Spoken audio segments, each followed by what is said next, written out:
Okay, welcome and thanks for joining us. Today we are talking about social media marketing and its critical role in business, specifically small business. And I've convinced a special guest to join me.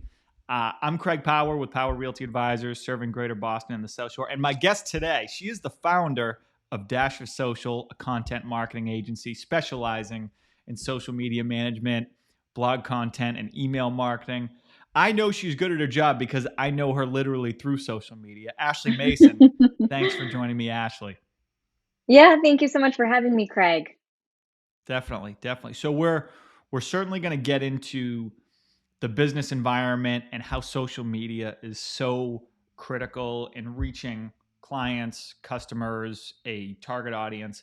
But I'd like to start by getting into your background a bit. Can you tell me about your journey? How did you get started as a social media manager? Absolutely. A little bit of a long story, but I'll try to keep it short. Back in 2012, I had started a fashion and lifestyle blog, which was actually during my sophomore year of high school. I had started that blog because I had always been really interested in reading and writing. And that year at my school was challenging academically. So I kind of just wanted to have some type of creative outlet to kind of ultimately relieve my stress and have some fun. So I started that fashion lifestyle blog and spent probably at least 10 to 15 hours on it per week, ultimately treating it as if it was a part-time job.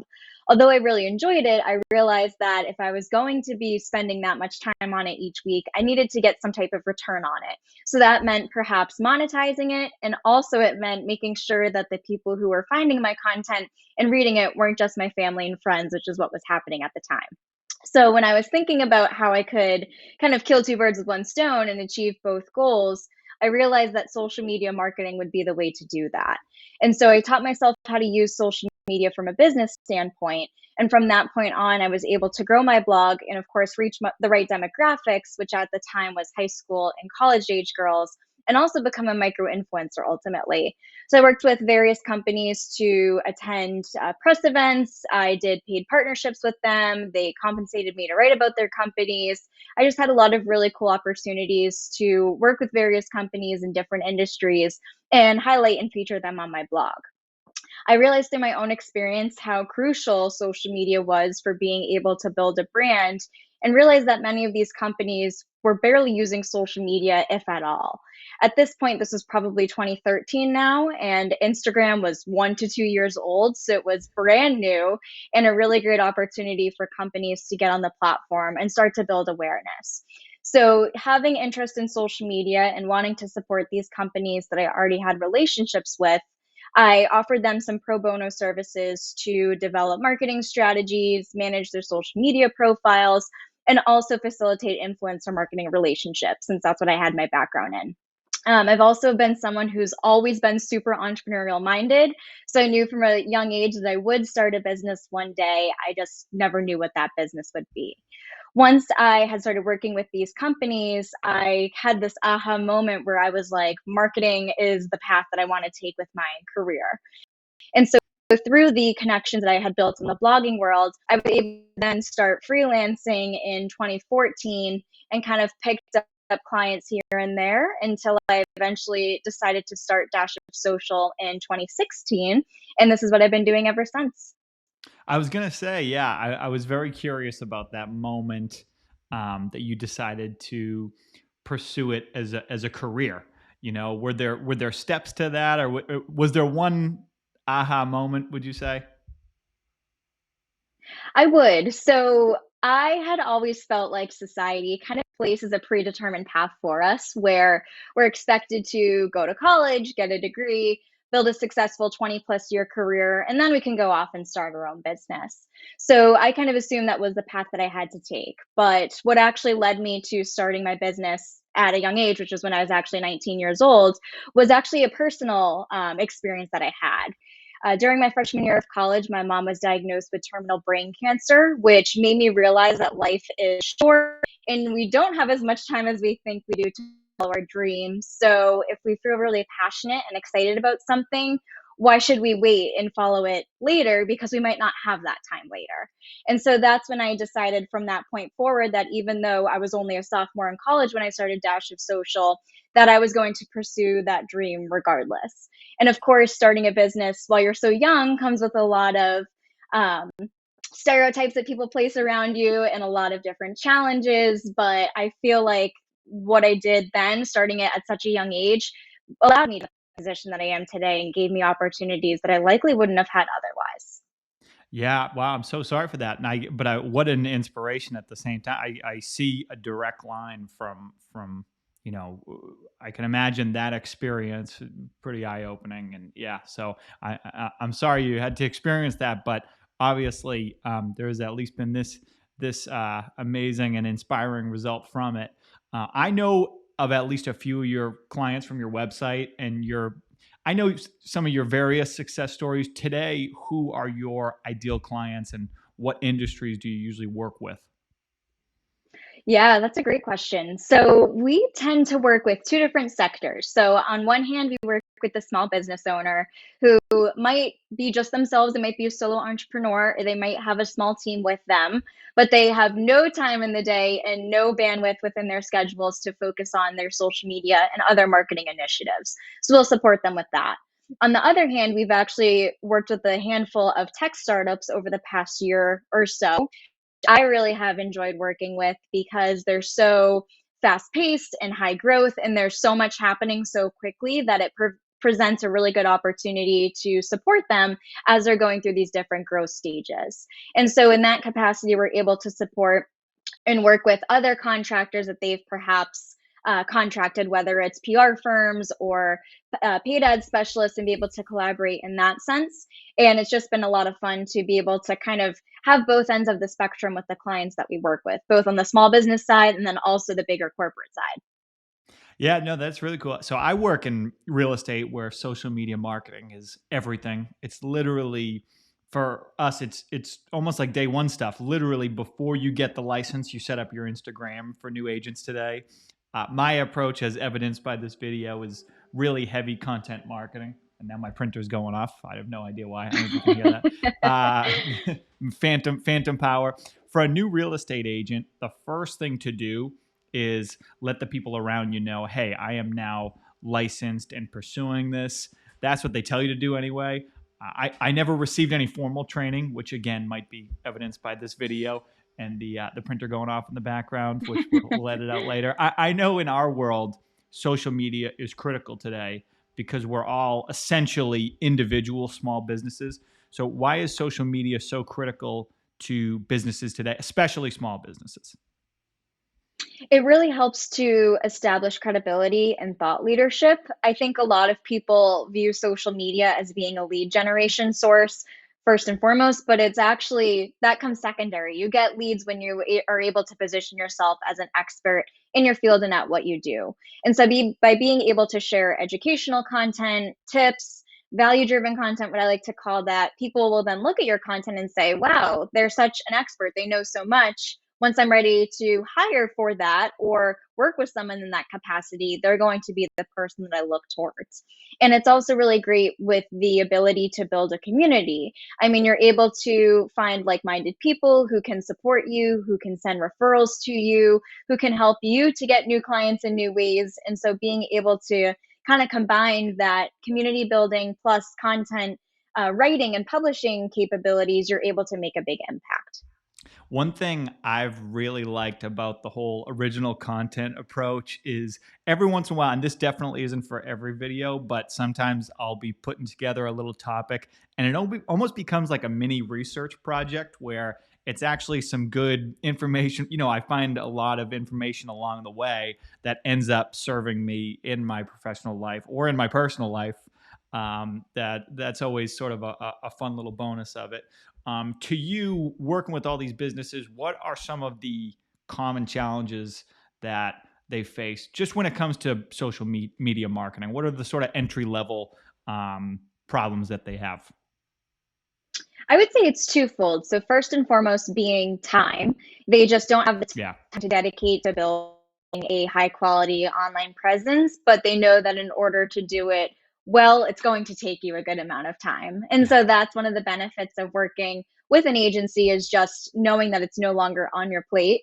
Secondly, I would say a huge challenge is actually getting those visual assets. A lot of people are a little bit shy and a little bit hesitant to take photos of themselves, to record videos of themselves, but it's always that humanized or human focused content that gets the most engagement. So sometimes it can be like pulling teeth getting that type of content and getting those visuals to incorporate within social media posts, but it's crucial to be able to show up online, because showing who you are to your audience helps to build that know, like, and trust factor. And when people know you, they start to like you. Once they start to like you, they start to trust you. And once they trust you, they hire you. I have a specific obstacle with that where I have no problem doing the videos and being on camera, but the thumbnails, I cannot find a picture of myself that I'm not completely humiliated by. So the thumbnails, I probably spend more time trying to get those done. That is something that really needs to be outsourced in my world. There's one other probably bigger obstacle for me when it comes to producing the original video, the whole content marketing approach. I struggle with one main thing, which is what you said, time, or a better word to describe my problem would be consistency. So I have Mm. a 1-year-old and a 2-year-old and a crazy household and a brokerage and a property management business. Consistency is a problem for me, uh, especially when it comes to marketing and posting. How important is consistency when it comes to posting schedules? I always will advocate for the fact that consistency is so much more important than frequency. And I think people misinterpret the two or think that they're the same, but they're not. Even if you're just showing up 2 times per week with your social media, because that's what you can commit to, it's the fact that you're consistently showing up 2 times per week. And your audience can expect to see those posts every single week and know that they should keep an eye out for it. And they'll know that they'll see something from you. I think a lot of people assume that they need to be on every single platform posting every single day, but that's the quickest and easiest way to burn out when it comes to social media marketing, is trying to do too much too quickly. So even if you just start small with 1 or 2 posts per week and then work your way up once you feel more comfortable with that or your schedule allows for it, that will set you up for success in the long run. Makes sense. Makes sense. And I'm going to take that as a personal note as well, because I know exactly what the burnout feels like. I get a little over ambitious. We're going to do 3 YouTube videos a week. And then 3 weeks later, it's zero. That's just how Yeah. it goes. So, and I have your bio here. I wanted to mention this. You have quite a background from founding these networking groups. You did a TEDx presentation. I'm just learning more about your personal story. Can you tell me, at least in your work, about one of your favorite success stories, maybe with a particular business or a particular client? Yeah, I would say one of our tech clients had hired us the day before that they were actually launching a huge product, and so that was really exciting to just be caught up in the sweep of all the excitement and buzz that we were able to build for them within one day of it literally launching. And so I think just being able to step in and know that you play a crucial role in an organization's success through social media marketing is always such a gratifying feeling. That's awesome. That's awesome. Um, so one thing I had to ask you. So in marketing today, of course, your world, my world, the hot thing is AI. In certain ways, my own business, I'm really just learning to hone it, and then in others, I'm really hesitant to dive right in. So I can give you examples. So Mhm. when I have a question, maybe a more technical question where I'm looking not to find a business, but I just need a detailed answer, I really no longer go to Google. I go to ChatGPT. It's amazing. I use it daily.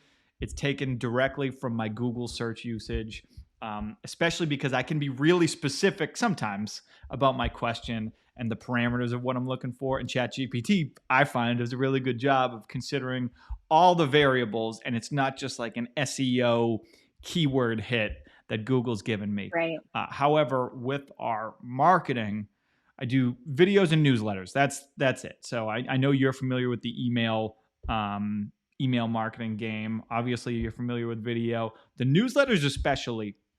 Remember, there's a million real estate agents. We're all getting market data from like the same three sources. And the thing with newsletters today is, and everybody is saying this, like, let's just get this going at scale and have AI write our stuff. And we'll get our opinions from the robots. And I'm really not yet willing to let this go. So it's like I want the videos and the newsletters to be in my voice for a time. So let me sort of simplify Mhm. my general question and put it to you. Today, everyone is interested in honing AI, using AI. Are you utilizing it in your business, and how so? Like, where are the advantages that you see? And I'm sure you get people asking you about like the email marketing specifically. That has to help. Yeah, absolutely. So I would say that AI is really helpful with idea generation. So not necessarily writing content, but if you use AI to say, what are social media post topics that people who are looking to buy a home would want to know about right now? And That's great. ChatGPT or whatever AI software can help you generate post ideas, and then you take those ideas and actually write them out and turn them into full-fledged posts. That's I great. don't recommend using it for writing content because it's like blatantly obvious when someone's Yeah. reading it that it's been written by ChatGPT, because there's a million emojis, there's certain phrases that are used that you kind of just know right off the bat. And I think that helps, or I guess leads you to losing some credibility with your audience. Um, I think you can use it to start writing content if you have writer's block, but you should definitely, like you mentioned, Craig, adjust for your voice, edit it. Also, fact check. Not everything that ChatGPT gives to you is actually factually correct. So you want to Yeah. double Yeah. check the sources and make sure that you're not posting inaccurate information. But it's definitely huge for being able to help you get past the slump of not being able to think of any ideas or things to write about. And I think it's also helpful for consolidating and clarifying information. Like, for example, I do a lot of videos like yourself as well. And one thing that I'll do is take the transcripts of my videos and input it into Chat GPT, and I'll say, turn this transcript into like a written document or something like that. And it's able to just nicely consolidate everything, and it saves me a boatload of time because I'm no longer spending hours going through the transcript myself and editing and finding grammar mistakes. Instead, Chat GPT is simplifying that for me, because it's content that I've already said, and I can just kind of go through and tweak from there. Those are perfect examples. Yeah, from idea generation and then just finding that edge to kind of take your original voice and then expand upon it. You know, maybe you take one thing that I had been advised to do at one point, and I obviously haven't taken the time to do it, is to take some of the YouTube videos and, as you said, create a transcript, put that transcript into Chat GPT, and maybe put that on our website somewhere to get some more, like, some more action, maybe organic Google search action. That's one thing I was advised on. So that's brilliant. And the idea, I love the idea generation part. Whether it's even just something as simple as keywords to get Mhm. more hits or anything like that. That's really cool. One area where I'm weak and getting better. And I know I keep referring back to my own experience. It's just of course, the lens I see this stuff through is real Mhm. estate and just my own experience with social media marketing, analytics. So, how do you measure the success of a particular campaign or client? It has to be hard sometimes. Yeah, and I think it's very subjective based on the client and Yeah. the campaign itself. But one thing I'll always say is to always look past the number of post likes. I think, especially on Instagram, post likes Yeah. are almost like a vanity metric. It's Yeah. extremely easy for people to mindlessly scroll the platform and double tap on a photo without actually taking the time to read it. And Yeah. so I think it's much more important to look into the insights that are deeper than that. The insights are actions that require people to do more time or thought on their end. So that might be within the post if someone's left a comment, if you get a lot of comments on a post, if you get a lot of shares or a lot of saves, if you get a handful of follows from that post that you've published, if you get a handful of website traffic. I think looking into those deeper analytics is always so much more important to keep in mind, especially the website traffic piece. I say that social media is like a vehicle. So it will help to attract people who might be interested in you or your services. It'll get them kind of engaged in within your funnel. but then your social media presence will drive people to your website. And ultimately, it's your website's job to convert them to becoming a paying client or customer. So if you're able to show that you're getting a lot of website traffic from social media to your website, then it shows that social media is doing its job and you're able to make a big impact because people are going from just reading your content to now wanting to learn more and perhaps reach out. Yeah, that makes a ton of sense, especially with the likes being, everybody wants to go viral, but is that really, is that going to even the audience that you're targeting? No, I could see that being a little misleading. So we touched on that. We touched on AI. I imagine those are both big ones. What other, before we go, right, what other trends do you see going forward in your industry? I would say continuing to focus on human focused content. So I think a lot of people tend to defer to graphics that they can create or stock images that they can use. But really, it's getting out there, showing your face, showing who your team is, being able to create videos leads to so much more engagement in the long run, and it helps to build those relationships with your audience. And especially because like people like you, Craig, actually you said this to me, it's like when we met you were like, I feel like I already know you, and that's Yeah. because you're just so consistent online. And so being able to just show up and show yourself and who you are and be authentic, I think will go along a big way in the long run ultimately. Yeah, it's interesting too because you can take a more like long-term approach to it. There's a lot, even in real estate, which is very much like a top of mind awareness type business where someone comes to the point where they're looking to go through one of these transactions. It's a process. These are not liquid assets. It's, you're engaging in a months long process. And usually in my position, at least when it comes to real estate sales, the whole point is to be top of mind. And I think people, if you were to look into a lot of like sales and marketing, advertising type approaches, it can be very like, when it's not talking about real estate specifically, you can look at a lot more transactional type. You can get a lot of advice for like, you want to fire out 10,000 cold emails and, whereas this whole approach is very different. And I think it's really the content marketing specifically, you're exactly right. You're trying to give away a lot of your best advice and kind of let people into your world a little bit to hopefully Mhm. create some of that top of mind awareness. And it's really cool that you're able to take that, look at a client, a customer, and kind of identify exactly what their needs are, if they're more of like a top of mind awareness business, or if it's more of like e-com, who knows, right? So you can kind of hone in on it, on their exact business, and create a plan that works for them. That's really cool. That's really cool. Yeah, Well, absolutely. yeah, so thank you for joining me. I appreciate you taking the time. I know you're busy. I'm fascinated by all this, as you can tell. Let's make sure people know where to find you. Dash is social on the well-known platforms for social media marketing. Get in touch with her, Ashley Mason, the one and only. Any other info they need, Ashley. Yeah, I would say make sure to go to my website, dashofsocial.com. And like you said, Craig, follow me on social media at Dash of Social. Cool. Great. Well, thanks again. We'll leave it there. Don't forget to like and subscribe and follow Dash of Social. Have a wonderful day out there. Thanks, Ashley. Thanks, Craig. See ya. Bye bye.